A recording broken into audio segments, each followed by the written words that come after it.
So in 2009, which is a long time ago now, the three of us set up an informal research cluster called the Popular Music and Popular Culture Research Cluster to really kind of work together to look at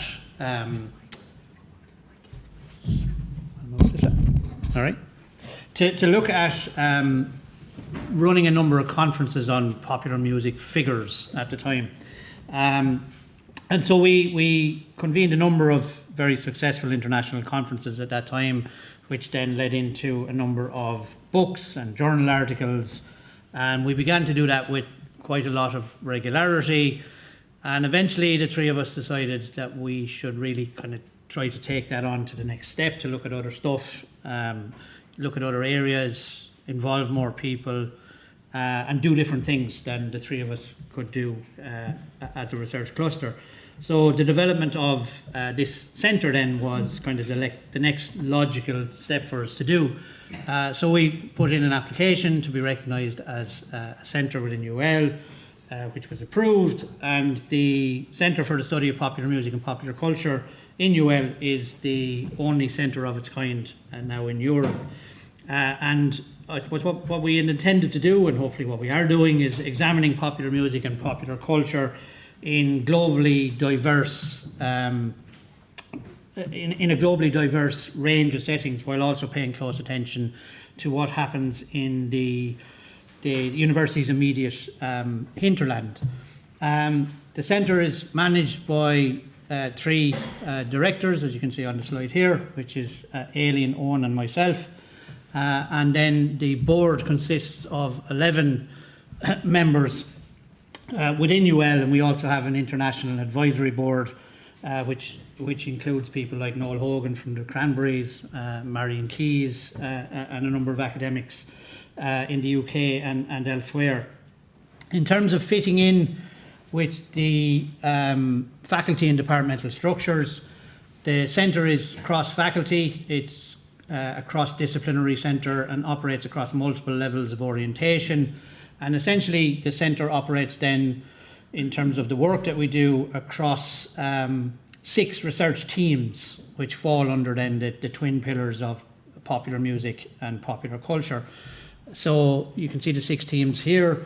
So they range from popular music and social movements to popular music heritage, popular music industries, the media, popular culture and representations, storytelling and creativity, and then sports as and popular culture. And the work of each of those 6 research teams then is led by one of the centre members, and it's managed by those centre members. But it's not just the centre member that does all of the work in that area. So, for example, I'll talk today later on about Team 6 and the work that was done there, even though Fergal Quinn is the person who essentially manages that centre. So, okay, I go on. Thanks, Martin. So the kinds of things we've been doing, we launched the centre in a very soft way because of COVID. We started a seminar series, which we've kept going. We had an inaugural end-of-year conference. And that was interesting because it brought in PhD students, it brought new members into the centre to present on their research for the first time, and we've continued to involve those people. Growing the centre in terms of active membership has been a major focus in the last 2 years. A steady output in terms of research and publications. We have tied the centre to a book series on popular musics with a prestigious publisher. We've also engaged in a lot of other forms of dissemination in non-academic settings. So we've been on RTE Brainstorm, we've done lots of media interviews in places like the Irish Times, RTE. We've been invited to keynotes and all the uses of it. Dissemination in that broader sense is very important to the centre. We've been successful in terms of grant applications, and last year were successful. Martin and Aileen were successful in working with their first IRC PhD funded student on one of the themes in the centre. Aileen. Sport, sorry, Martin. Yeah, too many. Okay. Yeah. So, Just briefly to talk about kind of some of the work that we do. This is Team 6, which is sport and popular culture, or sport as popular culture. And again, I suppose any of you that pay any attention to sport will know that it frequently manifests in broader popular culture. That can be from things like trading cards, video games, betting shops, social media, and sport itself is ubiquitous and a permanent fixture now of modern life. Again, I did a panel here last year on football and politics, something that we absolutely wouldn't have done even 4 or 5 years ago. It just wouldn't have been looked at in an academic setting. Whereas now, like, there's an acceptance that even looking at stadiums, flags, flares, banners, all of those things have the power to articulate a very strong sense of belonging, about building community, and also about simultaneously intimidating and othering oppositions within stadiums. The use of chants, again, a very sophisticated socio-political activity. All of these things are examined under this research team. And research in this team has critically engaged with those issues through the examination of the multimodalities of sport, music, song, the construction of sporting myths, and particularly in terms of what I do myself around explorations of the cultural politics of sport and sport as popular culture. Again, on this slide, you can see a kind of a snapshot of some of the books or the journal special issues and journal articles that we've published in this particular area.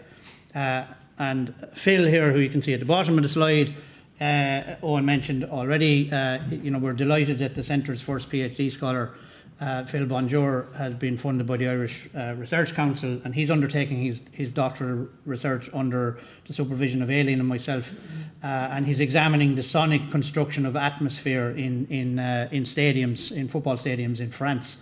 And his thesis is entitled The Musicality of Social Lives and Identities Singing Football Fans in France. So again, that's just kind of a really quick flavour of the kinds of work that we do under that particular research team. So I'm going to briefly talk about some of the work I've been involved in under themes 1 and 2.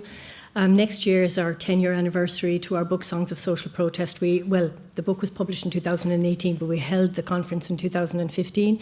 It was the first conference of its kind, and we had a huge international attendance at it. It was pre-Trump. It was a very particular moment in history, so we think we're ready to put out a call for a 10-year anniversary second volume, because our commitment to social protest music is becoming more and more important all the time, particularly in the times in which we find ourselves. I'm also currently speaking with the commissioning editor of 33 and a Third. It's a book series on albums, and Fabian Holt, who's in Denmark, is commissioning a book on an album by Sinead O'Connor, focusing on her more Irish and European type of protest singing and post-colonial situationness, based on an article in the book Made in Ireland. This is an example of one of the students I supervise within the Irish World Academy as an arts practice person who's also a member of the centre. This is Juan Fernando Lopez Rivera. He's from Guatemala. He was part of restorative justice processes and trials as a forensic anthropologist in Guatemala. And some of his work as a singer-songwriter was performed as part of restorative justice's processes. So now what he's doing in Ireland is pursuing a PhD precisely on the focus on protest and social justice songs, particularly for Mayan women who experienced rape and were disappeared during the Guatemalan civil war. And it's safe enough now, actually, under the new regime, or the new government, I should say, for Fernando to go home and do field work. So he'll be doing that this summer. And you can find him on YouTube if you're interested. So that's kind of protest stuff. As I say, we're continuing to work with that. And it's very important to say, our research is really important, but our teaching is research-led. So all of these kinds of things that we explore and discover, we teach in class, and we get our students to do research on these things right from first year all the way up to PhD level. Team 2, and technically Team 3 as well, I would say, in terms of music industry. So this is music, popular music heritage and music industries.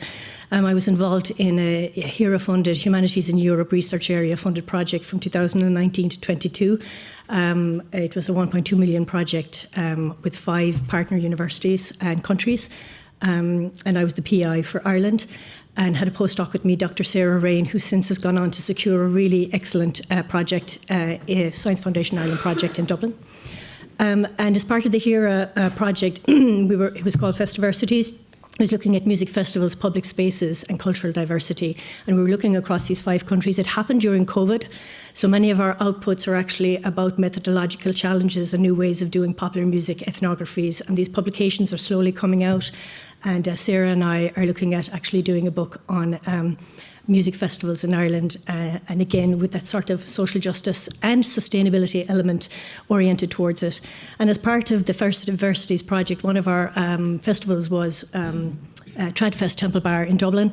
And because of our intervention, because we believe in legacy projects and we're very much kind of active with our interlocutors, Tradfest itself started to take on this idea of equity and social justice within their own festival, and they hired somebody to create a gender equity report, which we kind of mentored the person on, and that has since come out and it's actually been adopted by other festivals as well. So again, in terms of future work where we think we might go with this around industries, I think particularly around festivals, circular economies, sustainability, looking at better ways in which music and musicians, at a time, by the way, when the programme to continue offering basic social income to artists has become very important. These are the kinds of things we're thinking about.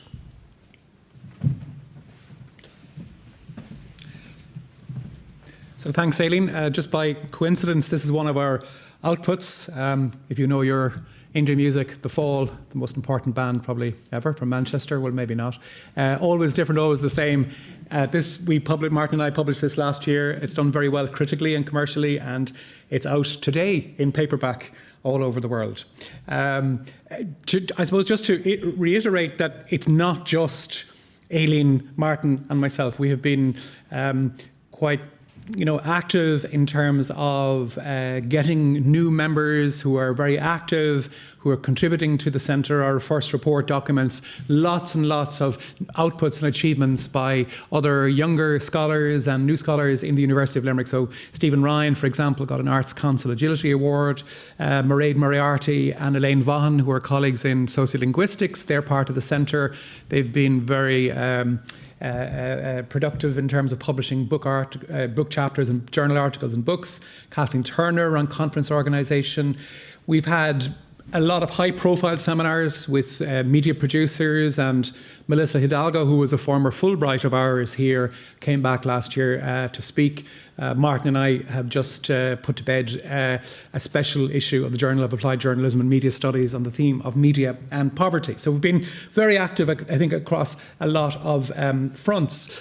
We're keen to grow the centre, but we want to go slow and steady. We don't want to sort of big bang and then disappear. So we are, I think, consistently, solidly working across the pillars of the centre. We are recruiting new members. Publication outputs are steady and so on. We are keen to talk to other centres and other individuals in the university and indeed beyond the University of Limerick. For example, we have had involvement from colleagues in TUS, in the art school particularly in Limerick, but also globally, also internationally in Finland, in Los Angeles and so on. So we're very much open to growing the centre and engaging further. Thank you. Thanks very much. Thanks, Aileen, Martin and Owen. So open the floor for questions.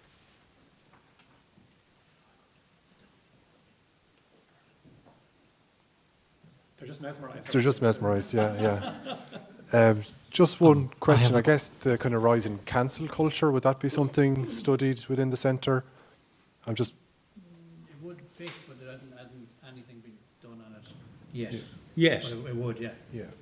I mean, put like this, it's been sort of an interesting debate amongst ourselves about who cancels and who is cancelled and so on. So perhaps we might work on that. Yeah, it's interesting. And very interesting article in The Guardian just a couple of weeks ago, literally on the iconic figures in popular music that have escaped being cancelled in spite of some inappropriate behaviour, and others who have been cancelled. So there's an interesting debate there, and perhaps you've just given us an idea. Thanks very much. Niall. There is a question. Okay, thank you very much. So my question is just simple, because I think culture and some of the things you write about culture would affect, for example, how people perceive or change people's philosophy probably. So my interest is how diverse is your department in terms of your philosophy to life, for example? We absolutely strive for diversity and inclusion. The Songs of Social Protest book, if you look at the table of contents, it's extraordinarily representative across the globe. You know, we're not just doing popular culture, white European popular culture. We're also looking at, for example, protest songs from Dalit in India. We're also looking at different parts of the world. But it's something we want more inclusion in, and not just for, you know, any kind of notional EDI principle, you know, in particular when it comes to social movements. The more diverse, the more voices, the more representations, and the more expertise other people bring to the centre, the better it is for us, because we're extremely aware of our own positionalities and of the ways in which we have encountered the world and the privileges we have. So those kinds of things are hugely important. I would say the greatest of our diversity happens with our undergraduate and graduate level. Staffs are changing all the time, but yeah, if this is something that's of interest to you, or anybody that you know, or in general that you feel you could recommend, yeah. I mean, kind of white European Eurocentrism is something we're very much moving away from, and gender equity is something we're very much seeking. Although I'm not really interested in terms of talking about whether we are talking about being Eurocentric, but what I'm more interested in is in how diverse in terms of, for example, your political leanings, because that will affect the way you criticize certain things. Well, let's just say, you know, I've nailed my colours to the mast. yeah, he's nailed his. Yeah, I mean, we all have we're all very political in our own ways, and of course that, you know, that inflects the centre. That doesn't mean that people who are pursuing their own pillars can't do what they want to do, but, you know, even something as simple as teaching critical race theory now has become so problematic in places, but we insist on those things. We insist on critique. So, you know, if you want to say, are we left-leaning? I guess yes. More than left-leaning. It is diverse, I think, you know, and it's diverse in terms of a focus maybe on green issues, sustainability, on a critical feminist perspective. I'm unashamedly a Marxist in terms of my analysis, and that informs and has informed 35 years of research. So when I write about these kinds of issues, I often write about class, I often write about working class experience and so on. And again, sometimes sociologists, you know, we painfully elaborate the obvious a lot of the time in what we do, and it's become quite a tradition now and a practice in social sciences and in the arts more generally for you to declare your position, and we would be very open and honest about that. So everything from queer perspectives, LGBTQI, feminist, green, Marxist, class, whatever else you want to include in that. That would be our kind of central energy. Seems there's no conservative in your... No. Oh, quite the opposite. Yeah. But at the same time, you know, we want to be a place where people can feel they can explore these things. But I think it would be good to have a conservative in your group, so it kind of balance out. Yeah, I think we possibly do. Maybe not amongst us three, though. Maybe. But I mean, I think, and I'll just be brief on this, I mean, I think Niall's question is actually kind of connected to that because, and we haven't time today to get into arguments about freedom of speech and so on, but, you know, there are very serious issues around cancel culture, and there are very serious issues about, for example, within popular culture, who can say what, and if they say things that go against the grain and offend people. I mean, I probably most of the time think that it's okay, not okay to offend people, but I think people have the right to offend people, and then you debate and you argue about that. But I do get your question, and I would welcome that kind of debate and so on at different perspectives. Thank you.